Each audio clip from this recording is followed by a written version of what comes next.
પરિષદ પહેલાના એમાં તૈયાર થઈ જાઓ. સરસ રીતે પંચપ્રતિક્રમણ તૈયાર કરી લો. 8 મહિનામાં પણ થોડા સૂત્રો તૈયાર કરો. કોઈક વક્તા તરીકે થાઓ. વક્તા કેવી રીતે થાવ? એક રૂમની અંદર બેસી જવાનું, ચોપડી લઈને સરસ રીતે તૈયાર થવાનું. ના આવડતું તો બોલતા જ ભાઈઓ બહેનો મારી વાત સાંભળો, ગીતની સામે જ બોલવાનું, ચિંતા નહીં કરો. અને બોલવાનું 2 વાત તમને શાસન માટે કરું છું અને એવી જોરદાર વાત કરવાની અને મારી જવાનું ગીત મૂકતો. જો કોઈ મારા શાસન તમે આમ કરશો હું આમ કરી નાખી. એમાંથી તમે શીખશો. આ ગુરુ ભગવતના આશીર્વાદ મેળવશો. પ્રવચન કલ્પસૂત્ર આપણી પાસે એટલી સરસ પ્રતો છે, તમે વાંચી શકશો, તમે પ્રતિક્રમણાની વિધિ કરાવી શકશો અને એની દ્વારા એક પ્રચંડ પુણ્ય તમારા માટે તો તમે ઊભું કરો છો. સમગ્ર જૈન શાસન જૈન સંઘ માટે આજે લગભગ મારી પાસે 130, 35, 40 સેન્ટરોની અરજીઓ આવે છે. એમાંથી વર્ષે 100, 90, આ વર્ષે મેં 11 પ્રદેશના અને 83 સેન્ટર ઇન્ડિયાના સ્વીકારી અને 94 સેન્ટરોમાં પરિષદ નીતિને મોકલે. આજે લગભગ 38મું વર્ષ છે. 2 વર્ષો વાત કરું છું. 1 વર્ષ અંતરિક્ષનું અમે નહોતા ગયા, 1 વર્ષ ટ્રેનિંગ માટે ગુરુદેવ રાખેલું. 2 વર્ષે 38 વર્ષથી આજે આ ડિમાન્ડ થયું છે.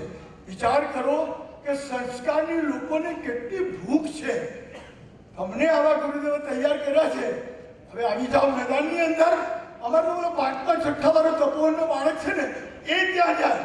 એને તો બધા બેસાડી દે પાટ ઉપર, પણ એ બેસે નહીં, નીચે બેસે અને પછી સરસ વાતો કરે.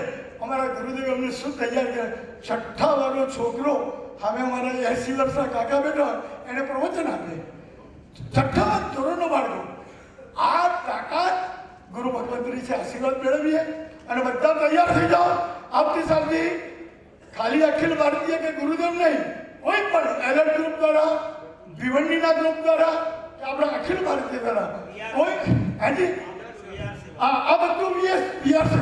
તમે બધા જ તૈયાર થઈ જાઓ અને પરિષદ પર્વની આરાધના કરવા માટે ગુરુદેવને આશીર્વાદ મેળવી અને લાવો એવી મારી ખાસ આપણે પ્રેરણા. વાપી ગ્રુપ અને ત્યારબાદ ઊંઝા, મહેસાણા, નડિયાદ, આણંદ, છાણી.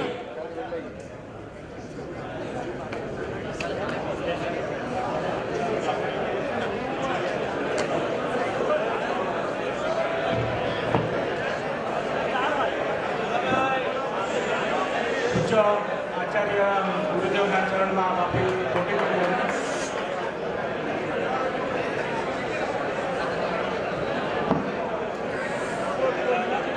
વાપી હાઈવે ઉપર આવેલું છે અમારું જેઆઈડીસી. મહેરબાની કરીને અવાજ ન કરશો, સહકાર આપશો અને ઊભા થયેલા તમામ કાર્યકરોને વિનંતી છે કે જો કામ હોય તો તરત બહાર નીકળી જશો, ન કામ હોય તો અહીંયા બેસી રહેશો. રિપોર્ટ આપવા વાળા ચાલો. વાપી જીઆઈડીસી, આદિનાથ દેરાસર, ભીડભંજન, આદર્શ વિહાર, મહાવીરનગર. ત્યાંથી અમે ઉદવાડા, ટુકવાડા, બગવાડા, કરમબેલે, દાદરા અને દમણ આ બધા એરિયામાં અમે વિહાર કરાવીએ છીએ. ટોટલ વિહાર આ વર્ષના અમારા 84 વિહાર હતા. સાધુ સાધ્વીજી ભગવાન 865 ટોટલ કિલોમીટર 1090 કિલોમીટર. અને એક અમારી વાપીની વિશિષ્ટતામાં એક આ વખતે હતું કે એક સાથે એક દિવસે સાધુ સાધ્વીજી ભગવાન 99 સાધુ સાધ્વી ભગવાનનો એક સાથે વિહાર હતો. અને એ દિવસનું જે વાતાવરણ હતું કે પાલિતાણામાં જે આપણે કલેક્ટિવ પર હોય એ ટાઈપનું વાતાવરણ અમારા વાપી જીઆઈડીસીની અંદર હતું. ત્યારે લગભગ અમે 15 થી 20 યુવાનો એક સાથે ગયા હતા અને 99 મારા સાહેબની સાથે વિહાર કરાવેલો, જે યોગ તિલક મારા સાહેબ હતા. એક વાત કહીશ કે 99 સાધુ સાધ્વીજી ને વિહાર કરાવ્યો.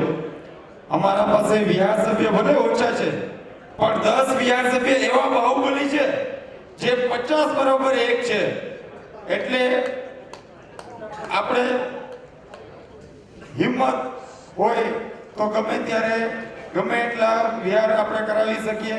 ને બીજું ભિવંડી આજે આપણે દાખલારૂપ છે.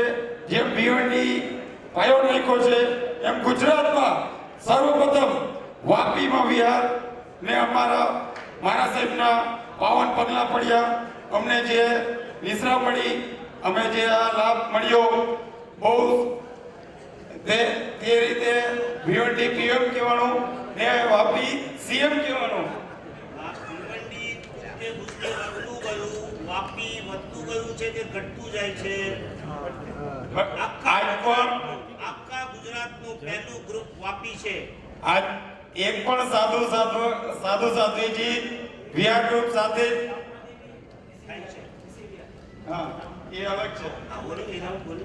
વિહાર ગ્રુપ વાપી ટાઉનમાંથી 80 વિહાર થયા છે ને જીઆઈડીસી માંથી 84 થયા છે, જેમાં અમે 4 ઉપાશ્રય મહાવીરનગર, આદિનાથ, ભીડભંજન પાર્શ્વનાથ અને આદર્શ વિહાર 4 કરાવીએ છીએ.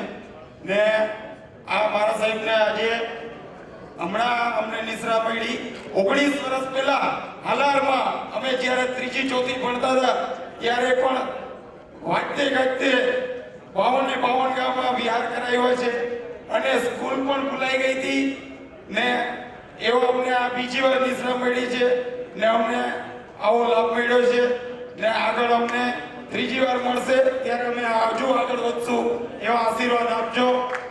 બસ. જય હિન્દ, જય બિહાર ગ્રુપ. ઊંઝા, મહેસાણા, નડિયાદ, આણંદ, છાણી ખૂબ જ કરાર રાખ્યો. 24